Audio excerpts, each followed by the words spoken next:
Il-kanzunetta Sabiħa, kantata minn Gianluca Bezzina, tirċievi 30 punt u tirbaħ din l-edizzjoni ta' Mużika 2023.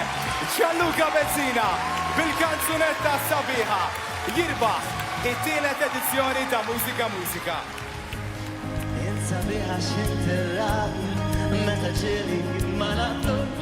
Gianluca Bezzina bid-diska tiegħu Sabiħa rebaħ it-tielet edizzjoni ta' Mużika.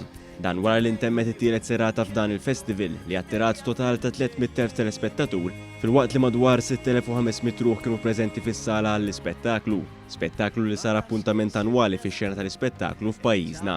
Viżwalment sorpriż ftit minuti wara li tħabbar ir-riżultat, il-kantant Gianluca Bezzina esprima l-gratitudni tiegħu lejn kull min għamel din is-serata waħda memorabbli.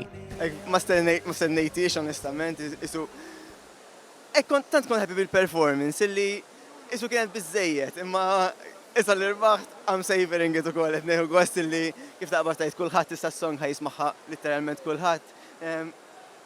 Għandi dik biex nżejjen. La vera thank you lil kulħadd. Bl-istess mod esprimew is-sodisfazzjon tagħhom Filip Vella li kiteb il-mużika għall-kanzunetta rebbieħa u Joe Julian Farrugia li huwa l-moħħ wara l-lirika tal-kanzunetta Sabiħa.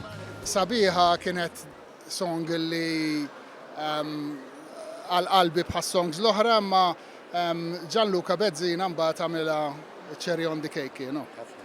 Jiena kuntent ħafna. Kien hawn competition vera tajba, kien ħafna songs tajbin li jirnexxielek terbaħ f'dil competition.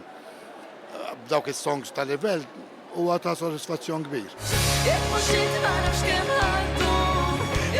Fit-tieni u t-tielet post rispettivament rebħu l-kanzunetta Jekk mhux int interpretata minn Drakard u Liza Gawci u l-kanzunetta Mawx bħalek interpretata minn Jasmina Bela.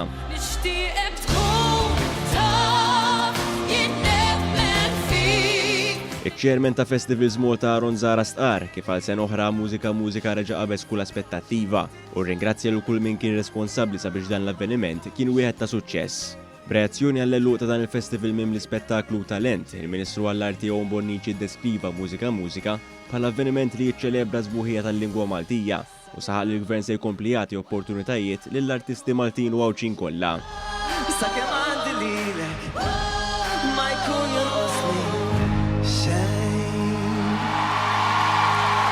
Grazie.